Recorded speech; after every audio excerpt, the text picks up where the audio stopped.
इधर हम कैलिप्सो को अपनी माँ के फ्यूनरल में देखते हैं जो बहुत ज्यादा दुखी थे। कैलिप्सो जब यहाँ से जा रही होती है तो क्रेविन इसके पास आकर इसे टैरो कार्ड और वही कांच की बोतल दिखाता है और बताता है कि मैं वही हूँ जिसकी तुमने जान बचाई थी। यहाँ कैलिप्सो के पास भी हंटर्स की लिस्ट आ चुकी थी, इसलिए कैलिप्सो हंटर किलिंग मशीन में क्रेविन के साथ हाथ मिला लेती है और दोनों हंटर्स को मारने के लिए प्लानिंग बनाने लगते हैं। इधर हम मेन विलन एलेक्सी को देखते हैं जिसे इसका एक आदमी बताता है कि क्रेविन नाम का एक आदमी शिकारियों को मार रहा है, जल्द ही हमें कुछ करना होगा।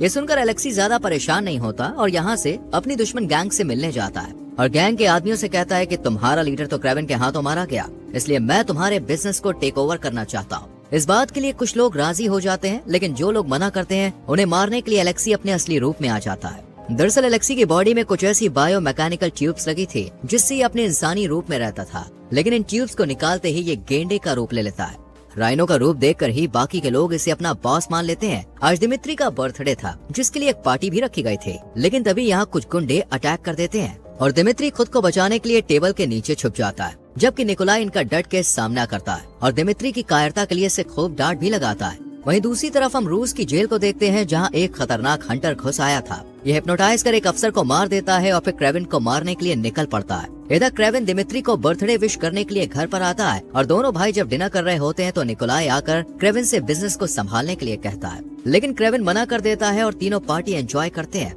अगली सुबह जब क्रेविन दिमित्री के रूम में जाता है तो दिमित्री वहाँ नहीं होता क्योंकि कुछ गुंडे उसे उठाकर ले गए थे। क्रेविन इनका काफी दूर तक पीछा करता है, लेकिन ये लोग हेलीकॉप्टर में बैठकर यहाँ से निकल जाते हैं। क्रेविन मदद लेने के लिए कैलिप्सो के पास जाता है जहां वो इसकी हेल्प करने के लिए राजी हो जाती है। उन गुंडों में एक टर्किश आदमी भी था जिसकी खोज में क्रेविन लग जाता है और अपने फादर के पास जाकर उनसे $20 मिलियन मांगता है क्योंकि यही दिमित्री को बचाने की कीमत थी। लेकिन निकोलाई झुकना नहीं चाहता था, इसलिए ये पैसे देने से मना कर देता है। हालांकि गुंडों ने दिमित्री की उंगली काट कर भी भेजी थी, लेकिन फिर भी निकोलाई उनके सामने नहीं झुकता और गुस्सा होकर क्रेविन अपने भाई को ढूंढने निकल जाता है, जिसमें कैलिप्सो भी इसकी मदद करती है और ये दोनों एक ऐसे शख्स के पास जाते हैं जो उन्हें टर्किश आदमी की लोकेशन बताता है। तुरंत क्रेविन उस लोकेशन पर पहुंचकर गुंडों को एक एक करके खत्म करता है और फिर टर्किश बंदे के पास पहुंचकर दिमित्री के बारे में पूछता है, जिस पर यह आदमी बताता है कि वो एलेक्सी के पास है। इधर हम एलेक्सी को देखते हैं जो दिमित्री से कहता है कि तुम मेरे साथ जुड़ जाओ, वैसे भी तुम्हारा भाई फादर को मारने वाला है, इसके बदले मैं तुम्हें एक खास ताकत भी दे सकता हूँ। ये सुनकर दिमित्री थोड़ा सोच में पड़ जाता है। वहीं क्रेविन अब अपने असली दुश्मन एलेक्सी का पता लगाने के बाद कैलिप्सो के साथ अपने घर जाता है और एलेक्सी को मारने की तैयारी करने लगता है।